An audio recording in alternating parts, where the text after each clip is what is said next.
ఫిబ్రవరి ఆఖరి వారంలో budget sessions Andhra Pradesh అసెంబ్లీలో మొదలవుతాయనేటువంటిది వార్త వచ్చింది. మరి ప్రజాస్వామ్యంలో అధికార పక్షం ఎంత ముఖ్యమో ప్రతిపక్షం కూడా అంతే ముఖ్యం.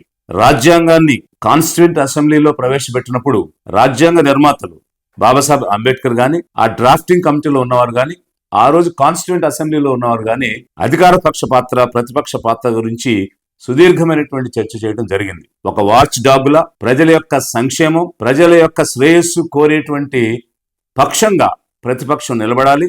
ప్రభుత్వం తప్పులతో, లోపాలతో చట్టాలు ప్రవేశపెట్టినప్పుడు లోపాలను ఎత్తి చూపించి ప్రజల గొంతై ప్రజల పక్షాన్ని నిలబడి ప్రతిపక్షం పోరాడాలని, ప్రశ్నించాలని రాజ్యాంగం చెప్తూ ఉంటే, ఈ రోజు వైసీపీ 11 సీట్లు వచ్చినంత మాత్రాన మాకు గౌరవం దక్కలేదనో, అవమానం జరిగిందనో సాకులు చెప్పి ఎలా మీకు ఇచ్చినటువంటి పాత్రను పోషించకుండా ఉంటారు?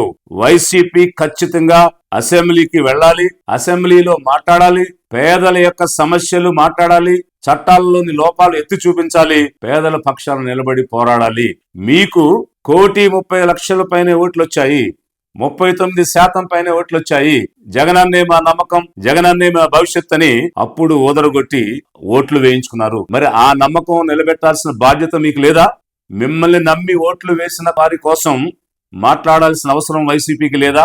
అసెంబ్లీకి వెళ్లకుండా బయట మాట్లాడితే ఆ మాటలు రికార్డులోకి ఎలా వెళ్తాయి? అసెంబ్లీకి ఒక పద్ధతి ఉంది. అసెంబ్లీలో గాని, కౌన్సిల్లో గాని మాట్లాడే మాటలన్నీ కూడా ఒక రికార్డుకి ఎక్కుతాయి.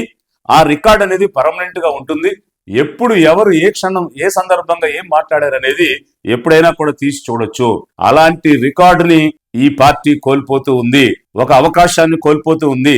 కాబట్టి వ్యక్తిగతమైనటువంటి ఆలోచనలు గాని, ఇక్కడ అవమానం జరిగినా సరే, సరైనటువంటి గౌరవం ఇవ్వకపోయినా సరే, మనల్ని నమ్మిన ప్రజలు మన వెంట ఉన్నారు. కాబట్టి వారి నమ్మకాన్ని నిలబెట్టడం కోసం రాజ్యాంగం ఇచ్చినటువంటి నిర్మాణాత్మకమైనటువంటి పాత్ర పోషించడం కోసం వైసీపీ తప్పకుండా అసెంబ్లీ సమావేశంలో పాల్గొనాలి, బడ్జెట్ లో పార్టిసిపేట్ చేయాలి, అక్కడ డిస్కషన్ చేయాలి.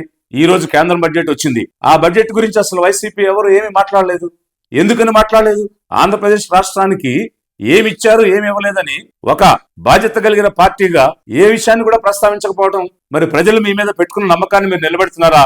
వైసీపీని లిబరేషన్ కాంగ్రెస్ డిమాండ్ చేస్తుంది, మీరు తప్పకుండా అసెంబ్లీకి వెళ్లి ప్రజల పక్షాన మాట్లాడాలి, పోరాడాలి, గొంతునిచ్చి నినదించాలని.